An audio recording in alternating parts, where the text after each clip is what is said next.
नमस्कार दोस्तों, फिर से एक बार।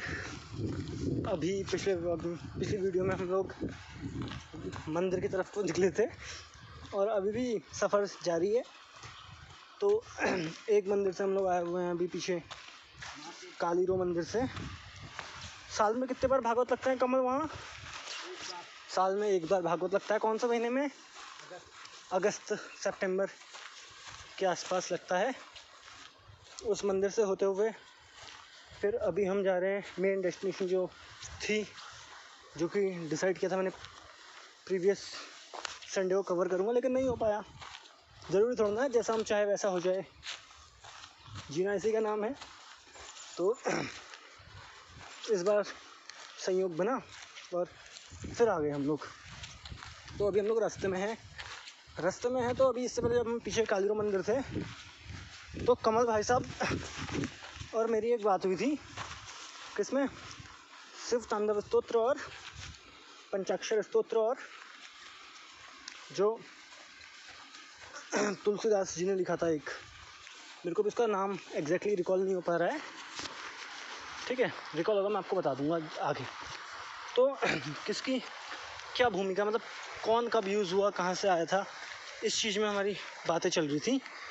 तो उसी में चर्चा का विषय था। तो अभी मैं मंदिर को जा रहा हूँ, चूँकि मैं रास्ते में हूँ, कपिलेश्वर मंदिर की तरफ को जा रहे हैं। तो यहीं पे मेरे को लगा कि उसने बोला मेरे को नहीं पता, तो हो सकता है कि किसी को ना पता हो। मेरे को भी नहीं कौन सा पता था पहले मेरे को भी बाद में चला, कभी ना कभी पता किया ही होगा कभी ना कभी।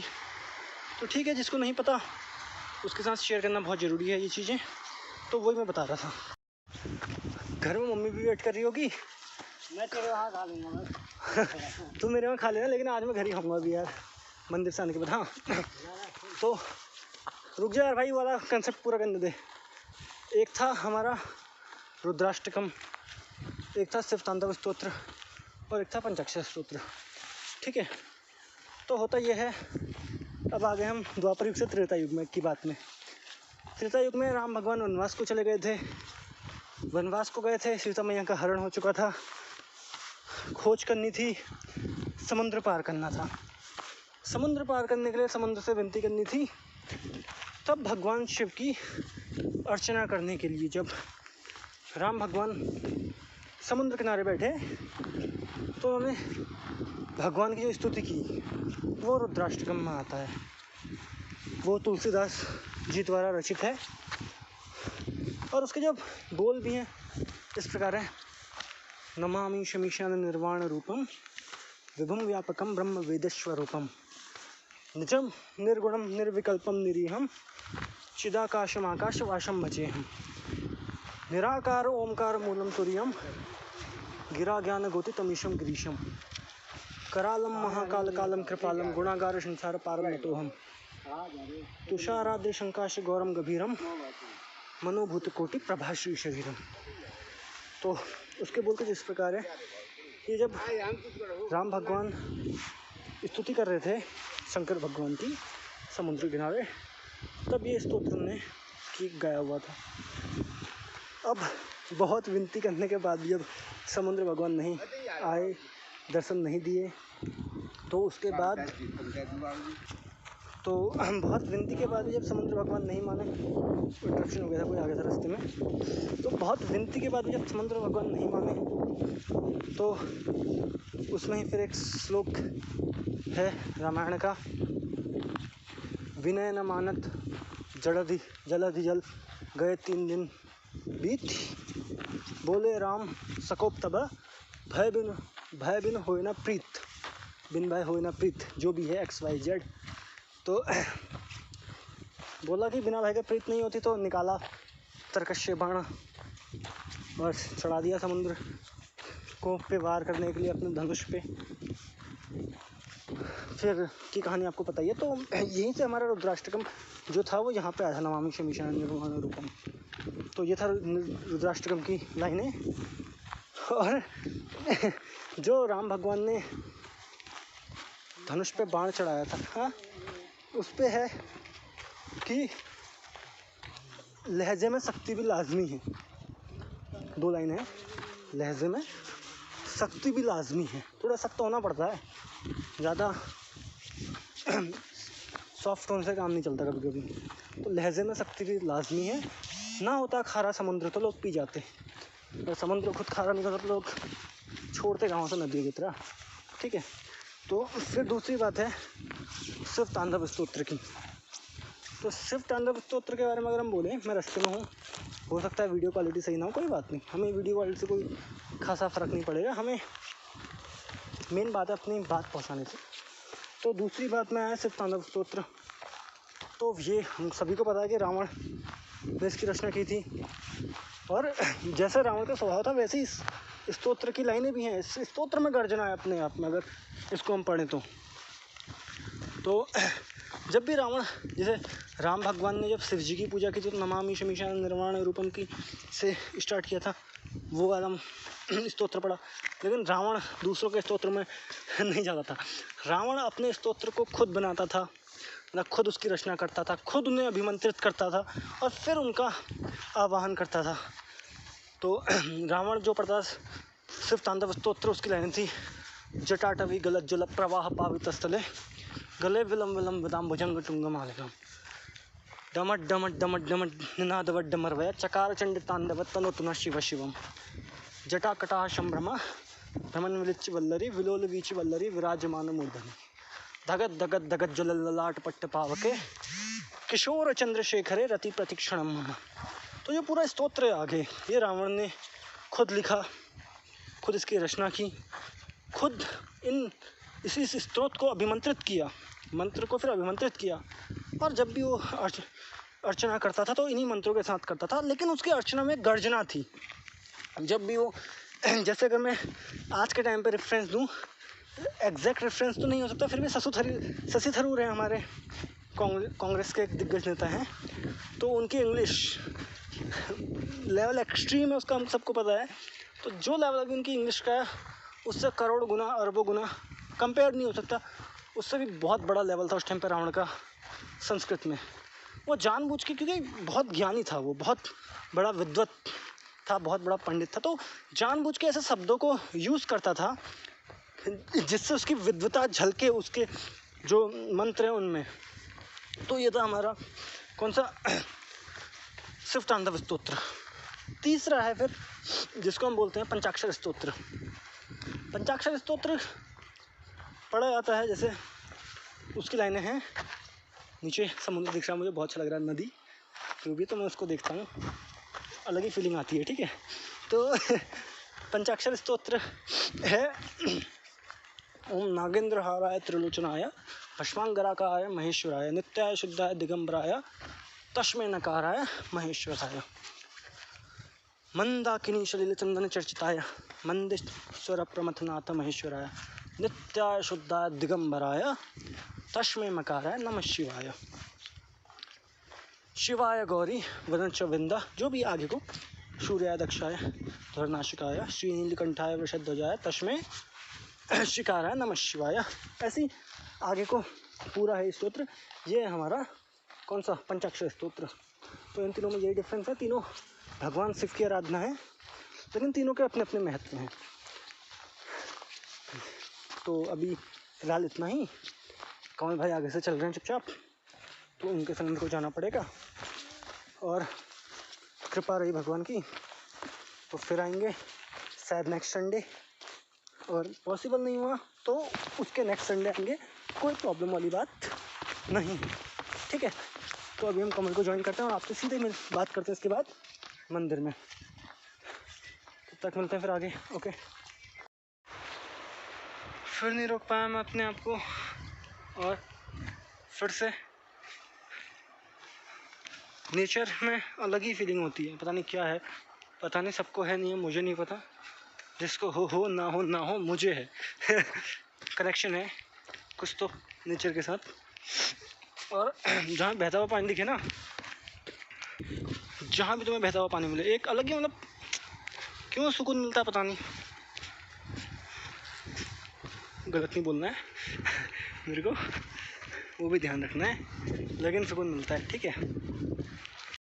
ये हमारे फाइनल डेस्टिनेशन कपिलेश्वर मंदिर का प्रांगण तो अभी जाना है, बस ये राह नहीं इतनी आसान, नदी को तैर के तो पार नहीं करना है, बस चलकर पार निकल जाना है।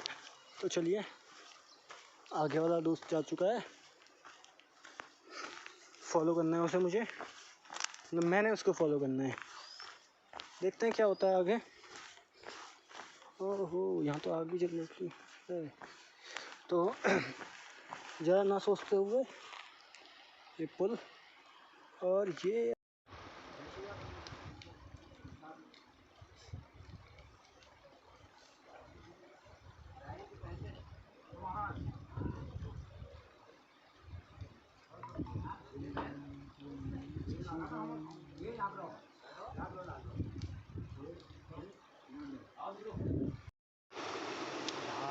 अब कपिलेश्वर मंदिर में अभी जो भी पूजा अर्चना पूरी होने के बाद,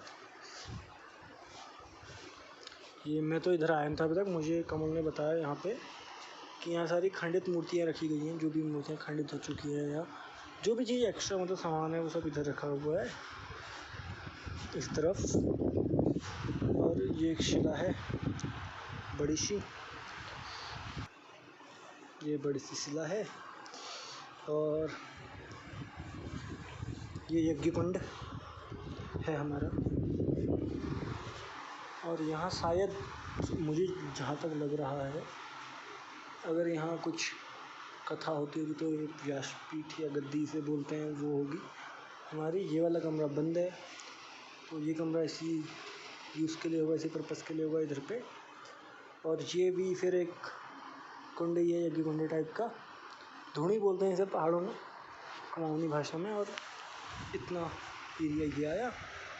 और इधर एक बहुत ही बढ़िया बात है, फिर से बचपन के दिन ताज़ा होने की उसमें है, मैं आपको बताता हूँ अभी यार थोड़ा आगे जाके, वो बात फिर अभी बताऊँगा। लेकिन उससे पहले ये मंदिर का प्रांगण जो है शुरू हुआ है। 2 गेट हैं, अगर मैं यहाँ से दिखाऊँ आपको, देखिए ये है गेट जहाँ से मंदिर में प्रवेश करेंगे, और ये रास्ता खुलता है सीधे नदी में।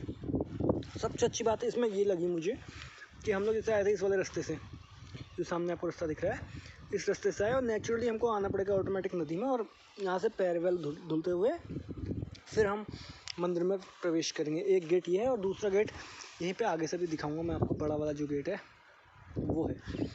तो ये ऐसा कुछ प्रोसेस मैंने देखा था, नानक मत्ता साहिब गुरुद्वारा है उधम सिंह नगर में, डिस्ट्रिक्ट उधम सिंह नगर में, तो उधर था कुछ ऐसा और बहुत ही अच्छा था। वहाँ ऐसा था कि तुम अगर मंदिर प्रांगण में प्रवेश करते हो तो तुम्हें मंदिर प्रांगण में प्रवेश करने गुरुद्वारे में अगर तुम प्रवेश करते हो तो उसके लिए वहाँ पे ऐसी पैर धोने की व्यवस्था बनाई गई है, वो बनाई गई है। लेकिन यहाँ पे सबसे चीज़ें देखने को मिली है नेचुरल है, और नेचुरल की चीज़ें हमें ये देखिए, मंदिर का मुख्य द्वार है जहाँ से मंदिर को आए, और मुख्य द्वार के बाद ये रहा मंदिर प्रांगण। ये हमारे छोटे से भाई यहीं मिले हमें, और ये मुख्य मंदिर है, अंदर गर्भगृह जिसे बोला है। मैं आपको बाहर से मंदिर का दिखाता हूँ, हल्की फुल्की जो झलक है वो जागेश्वर मंदिर की आती है इस मंदिर से। और यहाँ पे जो नोटिस लगा हुआ है इतना बड़ा, मैं अंदर भी जाके आए हम, लेकिन दिखा नहीं सकते क्योंकि लिखा है गर्भगृह में शिवलिंग की फ़ोटो लेना सख्त मना है, या खींचना सख्त मना है, जो भी है। और ये हमारे नंदी महाराज, और उधर पे एक और शिवलिंग। और थोड़ी से आगे पे जाने के बाद हम लोग बोले यहाँ से एक और मंदिर है जो इसी मंदिर की एक शाखा है। इधर तो मैं भी नहीं आया, मैं भी अभी जस्ट आ ही रहा हूँ। इधर देखें तो इधर फिर एक अंदर मंदिर है शिव जी का या भोलेनाथ का, सेम ऐसे यहाँ पे। और बहुत जो पत्थरों से बने हुए मंदिर है ना, चाहे यहाँ के हों जागेश्वर के हों, बहुत ही आकर्षक हैं। एकदम उस समय की तकनीक का उदाहरण पेश करते हैं, मिसाल पेश करते हैं उस समय की तकनीक की। आते हैं थोड़ा बहुत इन सब के बाद, फिर अब आता है थोड़ी ज्योग्राफी में। तो मेनली हम लोग जो पहले देखते हैं एंशियंट हिस्ट्री में जितने भी बॉर्डर जो हमारे बॉर्डर एरियाज थे, वो बॉर्डर मतलब अभी तो क्या है कि जहाँ मन किया लाइन दी बॉर्डर बना दिया, लेकिन पहले से ऐसा कुछ नहीं था। पहले था नेचुरल बॉर्डर्स, जिसका बहुत अच्छा एग्जांपल आपको यहाँ पे देखने को मिलता है। ये नदी 2 डिस्ट्रिक्ट की एक बॉर्डर है।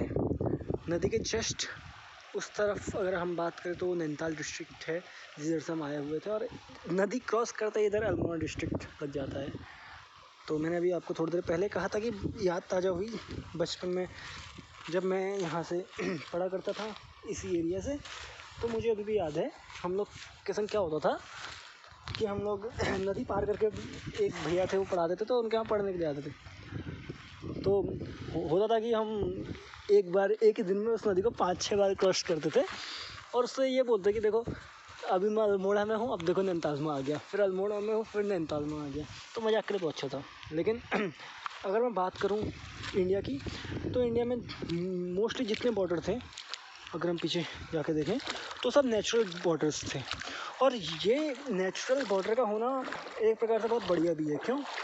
क्योंकि इन बॉर्डर जो लाइन से बॉर्डर, मतलब जो इंसानों द्वारा बनाई गई बॉर्डर्स होते हैं, सीमाएं होती हैं, वो परिवर्तित की जा सकती हैं। लेकिन नेचुरल बॉर्डर नेचर के द्वारा बनाया गया ना, तो उन्हीं को बॉर्डर मानना मुझे लगता है कि सही है।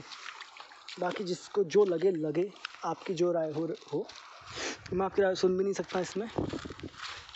लेकिन नेचुरल बॉर्डर होना बहुत अच्छी बात है, जो कि ये है। और बहुत सारे बॉर्डर में नेचुरली देखने को मिलते हैं। अब मुझे यहाँ पे शूज़ पहनने पड़ेंगे। मैंने पानी क्रॉस कर दिया है। कमल को घर जाने की जल्दी पड़ी हुई है, वो आगे पहुँच चुका है। मेरा बस चले मैं यहीं पे रह जाऊँ शाम तक, फिर शाम को जाऊँ घर। लेकिन देर हो चुकी है, घर से फ़ोन आ चुके हैं बहुत बार, तो चलना पड़ेगा। तो चलते हैं फिर, एक बार रास्ते में फिर बात होगी, फिर मिलेंगे हम कभी और। आखिरकार मैं आ चुका हूँ डिस्ट्रिक्ट अल्मोड़ा से वापस अपनी होम डिस्ट्रिक्ट नैनीताल। कोई ज़्यादा अंतर था नहीं, मात्र 5 कदमों की दूरी थी। 5 कदमों में अल्मोड़ा, 5 कदमों में नैनीताल में। तो बहुत कुछ अच्छा लगा इधर, यहाँ से तो बहुत ही बढ़िया लग रहा है फ़िलहाल। तो बचपनों की यादों को फिर से ताज़ा करते हुए 2 पंक्तियाँ मन में फिर आई। ए ज़िंदगी, बचपन तो तूने छीन लिया, है हिम्मत तो बचपना छीन के दिखा। कोई चैलेंज नहीं है भाई, छीनने में आएगी ज़िंदगी, बहुत कुछ छीन लेगी। कुछ मत छीन भाई, जैसे चल रहा है चलने दे, जो होगा सही होगा। अभी के लिए फ़िलहाल इतना ही, वो पहुंच चुका है बहुत आगे। चलते हैं दोस्त के साथ। और हम अभी मंदिर से ऊपर आ चुके हैं, चढ़ाई चढ़ते हुए धीरे धीरे। और काफ़ी दुख तो उठाया जा रहा है चढ़ाई का। सही है जो है, कोई प्रॉब्लम नहीं है, सबसे चल रहा है। और मिला वक्त दोबारा, फिर कभी एक वीडियो में आएंगे। मेरे को तो लगता है जल्दी आएंगे, क्योंकि कहीं ना कहीं मुझे लगता है कि अगली वीडियो मुझे स्कूल में बनानी चाहिए, जहाँ मैं अभी हूँ उसी स्कूल में, और जहाँ से कुछ साल पहले था। फिर नहीं हूँगा, फिर चले जाऊँगा, ठीक है। तो अगली वीडियो पता नहीं कब आएगी, मुझे भी नहीं पता। जब भी आएगी स्कूल की आएगी, जहाँ तक है मुझे लगता है। फिर मिलते हैं आगे को, तब तक के लिए नमस्कार।